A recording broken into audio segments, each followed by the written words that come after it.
What is up, guys? Welcome back to the channel. We are very obviously not in the fish room. We are here next to my 12-gallon nano bowl, and that is because we are going to be shutting this tank down. Yes, I know, but we're just going to be moving it downstairs. This bowl does not get much love here. It's kind of tucked away in the corner, so I figured let me just bring this whole thing downstairs where I can give it the love that it needs with the rest of the tanks downstairs. So that's exactly what we're gonna do. Let's get straight into tearing this thing down and setting it up downstairs. Before I tear it down, I did just want to give you guys a little peek of how it looks. Clearly, we've got a bunch of algae that has taken over where the crypt parva was supposed to be. But we do have some new fish in here. There's a bunch of ember tetras in there now, as well as a decent sized group of chili rasbora. I think the two coolie loaches are still in there. I believe they've been snacking on my cherry shrimp because I have like none left. There's one right there that you can see. And that's about it besides the boatload of snails and stuff in here. But let's go get a bucket, empty this thing down and tear it down and then bring it downstairs. So the first step is obviously to drain the tank. So that is exactly what we're going to do. I've got a bucket down here. I'm just going to drain as much of this water as I can, maybe like up to here or so. And then I should be able to lift this and carry it downstairs. So let's just get that siphoned and try not to suck up any of these chili rasbora because they are very small. One of my favorite nano fish are the chili rasbora. They just get so vibrant and red, but they stay so small and it's crazy. And then the ember touches are another one of my favorites. These guys are pretty little orange fish. All right, there we go. So the light did turn off because I had to disconnect obviously everything, but we're about 50% full. So the tank it's only about maybe 5 gallons of water, which I can very easily carry downstairs. So let's go ahead and move everything downstairs and try to get things into its place. So I'll show you where I'm going to be putting it down there. We are downstairs, stand is down, bucket with the 2 chili rasboras that I sucked up accidentally, and the bowl are here. And I'm thinking of putting it right here next to the 180. But I don't know if I want to put it on the stand that I built or, sorry for all the movement, if I want to take my mini fridge, pop it here, and then just put it on top of the mini fridge. I think I may do that just because the mini fridge is roughly around the same height as the stand. So it will kind of, I feel like it would look nice. So I'm going to give it a shot. There we go. I don't hate it. I'll probably like a little bit more once it's full and clean. And I'm going to try to rescape this today as well. But I don't hate the look. I will have to organize all of this mess, but that's for later. Let's get this set up. I'm wondering how I'm gonna possibly mount the light onto the back of here somehow. Maybe I can like I don't know, glue it or something. I'm not too sure. We'll see. Okay, so as you can see, I had to make a little makeshift kind of wood platform here where I was able to screw in here on the side the arm that I had originally on the old stand onto this here, and I put my little gooseneck. I believe this is a Asta 20 light that I got off of Amazon years ago. I really like this little light, so I think I'm gonna put this one back on here just because it looks good. I like the way it makes the tank look and everything. But we're gonna go ahead, drain some more of this water out to get a lot of that gunk out because as you can tell, it is a mess. And we are going to pull everything out of there as well so we can go ahead and rescape this bowl. Alrighty, so let's go ahead and start pulling stuff out of here. I'm going to get the stem plants out of here first. I'm not going to be reusing any of these. So these are going into the garbage. A lot of the stem plants in here are very leggy, covered in this like moss, not moss, but like hair type algae. And they just don't look good. So I'm not going to use them. I'm honestly kind of leaning towards doing a very similar style to what I did with the 180, which by that I mean just using like rhizome plants. Just because rhizome plants are easy to grow. You don't need the substrate to, they don't need active substrate or anything like that. And they don't grow as crazy as stem plants. The stem plants grow absolutely mad, and honestly tired of having to upkeep with the maintenance of stem plants, just constantly trimming and replanting and trimming and whatever it may be. So I am debating on just making this rhizome only.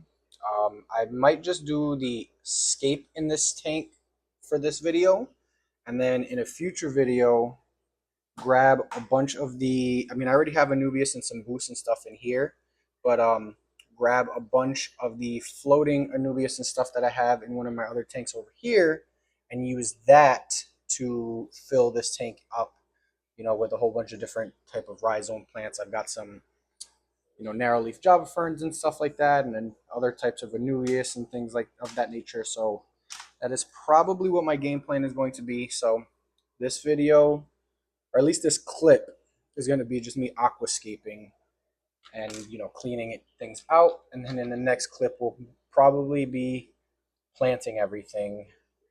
I do want to give everything in here a good clean, because you can see I've got this like nasty algae. I don't know what type of algae it is. It's some type of hair algae, I think, or like, I don't know, like a brush type of algae. I don't know. All I know is it's been growing in here for a while. I've seen people say that it could be due to an excess of nutrients. What the heck is this? Is that an ant? There is a dead ant in here, people. What the hell? That's gross. Get out of there. All right. This Vesuvius sword has been growing beautifully in here. It has been absolutely loving this nutrient rich substrate. Look at this. This thing's got plantlets on plantlets on plantlets, but it's also got a bunch of algae in it. I don't like that. So we're going to go ahead and try and clean this off. This is a really nice plant. Vesuvius is probably my favorite type of sword. I don't know if it's actually considered a sword like the Echinodorus types. I don't know the scientific names behind these things, but I know that the Vesuvius is one of my favorite just because it doesn't grow absolutely massive, and it's got really cool, these, obviously you can tell, curly structured leaves, and it just looks nice.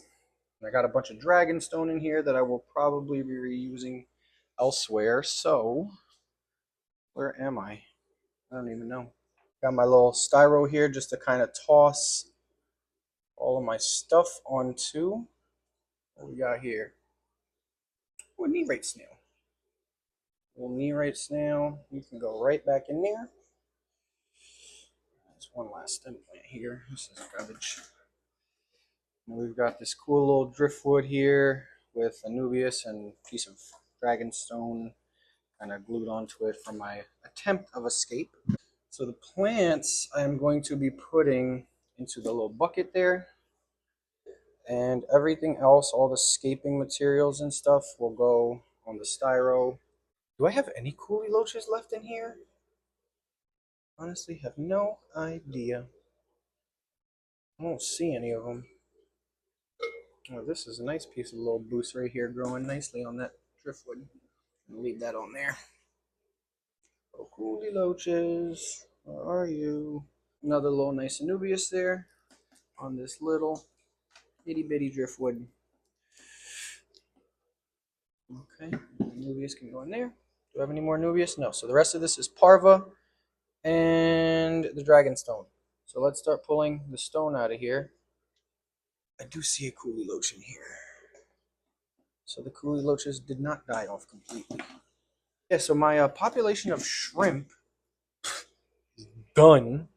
There are, from what I can tell, no shrimp in this tank, which sucks because if I remember correctly, I put in, I think it was like 40 plus shrimp in here. Nice little red cherry shrimp, and I have none. So that's a bummer. This Crypt Parva is such a beautiful little plant once you can actually get it to like carpet, but the carpeting process is what takes the longest. It's such a long, like a slow growing plant, but then before you know it, you have a full blown carpet, which is what I had before I moved into my house. Actually, I had a just about full carpet of Crypt Parva in one of the cubes that I had torn down to set this bowl up. And when I had planted it here in the bowl, the crypt parva did not really like that change. Oh, both of my coolie loaches are alive. Yay! And I have, what, one cherry shrimp left in here? Man, that sucks. And yes, I'm trying to save every piece of crypt parva that I can because I do want to try and regrow my carpet. I'm hoping with this Astalite it will grow a little better than it did with the Fluval Nano that was on here. See, like this little tuft grew beautifully. Ooh, there's some moss in here. Nice. Didn't even know I put moss in here. I don't think I did.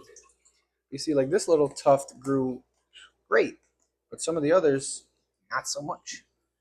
Most of it ended up getting covered up by that nasty algae. Like I said, hopefully with this new light and kind of the reset of this tank, I can get that carpet back.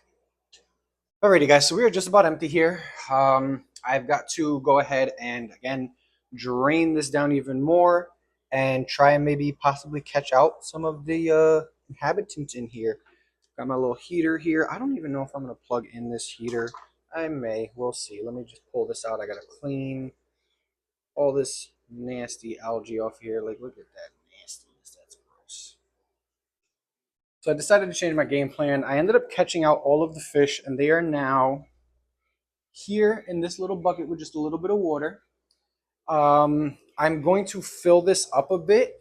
That way I have a little bit more water to be able to siphon out all of this nasty gunk that's in here and go ahead and reset this tank for its rescape. So I'm going to fill this up maybe halfway and then get to draining yet again. Alrighty, so after draining and filling and draining and filling maybe like 4 times, this is about as clear as it's going to get.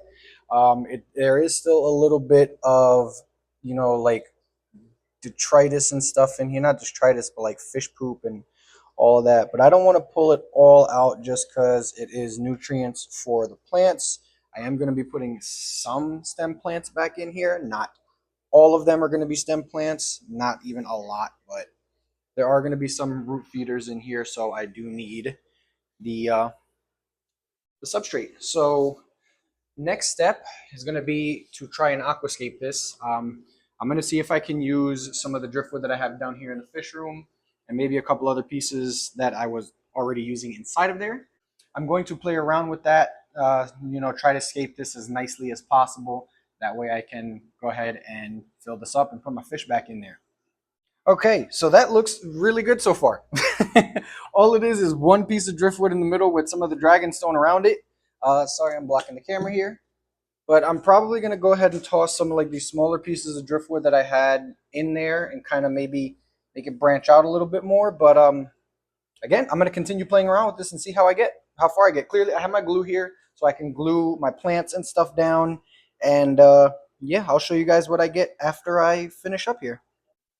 Okay, second thought, I am not going to add any more wood and stuff in there. I kind of like how minimal it is, and I do want it to be more focused on the rhizome plants and some of the other plants I put in there. So I'm going to go ahead and start putting some of the other plants in here and gluing like the anubiases and stuff down. So let's get straight to it. Okay, so I picked up the camera. I wanted to show you guys. I'm pretty happy with how this is looking so far. I don't know if I want to put more rhizome plants in there. I've got these tucked in here basically all the way. I've got this Anubias glued up top there, a little boost glued right here, this is more boost there, and then these are all just kind of tucked in between the rocks and stuff, so I'm hoping that they stick. And then I'm going to be putting my Crypt Parva, whatever's left, back in here, as well as some other plants that I have. So let me show you. Actually, you know what? I'll show you now. Obviously, there's the Crypt Parva, and I'm going to be putting the Vesuvius sword here in the back.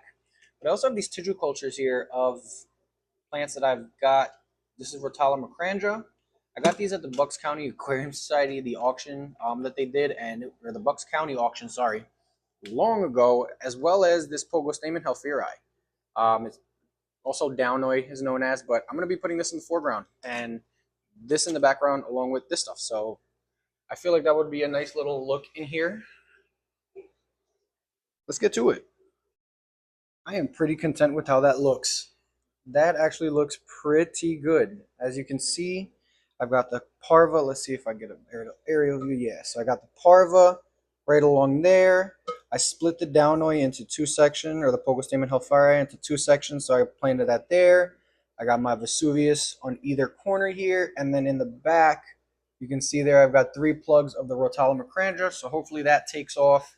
I don't really work with tissue culture plants too much, but I couldn't find Pogostemon Hellfire really anywhere. I first got it at PetSmart, actually, believe it or not, years ago, and then they stopped carrying it. So I'm hoping this stuff does good in here and actually grows because it is an absolutely beautiful plant. And the Rotala macrandra, I've never had Rotala macrandra before, so hopefully, again, that does well in here as well.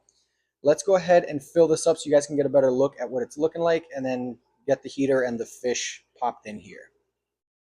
Okay, so it is not completely full, and that is because the driftwood actually started to um, float. It was not waterlogged. It's been out of water for months and months now. So I temporarily left the water line low, but I put this little clamp on here, clamping it to the edge of the bowl there, just so it can waterlog for a little bit.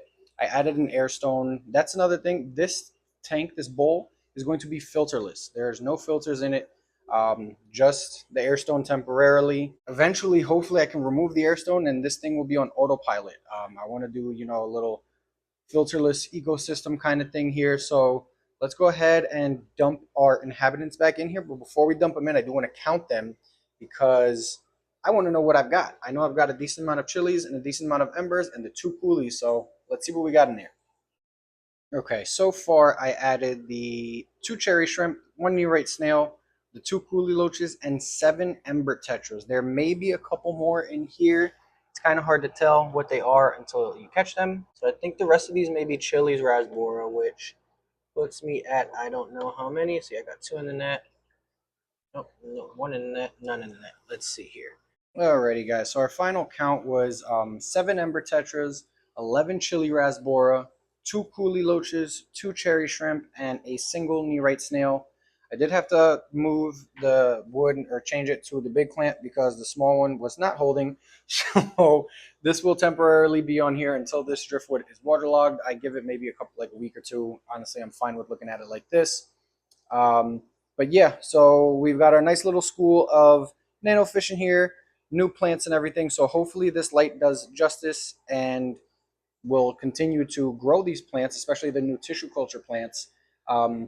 I will pick up the camera tomorrow once this is clear and give you guys a better look at what the bowl is looking like then. So I'll catch you in a bit. Alrighty guys, we are back. It is the next day and you can very clearly see that we have a bacterial bloom going on here.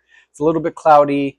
I figured this was going to happen with, cleaning the tank up and setting it up as a no filter tank. So from here on out, there's going to be water changes, daily water changes kind of until things kind of settle out and the water clears up on its own. I know there is still beneficial bacteria in the substrate system and within the rocks and stuff like that. So I'm not too concerned about that. But I will be testing and monitoring things, as the days go by and stuff and after every water change. But plants, from what I can see, are looking fine. Let's see, you can kind of see the Pogostemon there and the Cryptparva. Obviously, there's no algae that's going to grow from one day to the next. But again, we will be monitoring everything as the days go by and as things clear up here. And that is it for today's video, guys. I hope you guys enjoyed. I know the bowl isn't looking the clearest right now. I would have loved to be able to show you guys everything, perfectly clear and crystal, the fish look like they're floating through water and all that, but that's not part of, real life fish keeping, how things like this happen. So I will be posting updates on the bowl as things, start to clear up and everything like that. So stay tuned if you don't want to miss that. Yeah, guys, that's basically it, honestly. Like, comment, and subscribe. Stay tuned for more videos because I've got a lot of cool stuff happening very, very soon. So stay tuned, and I'll catch you in the next one.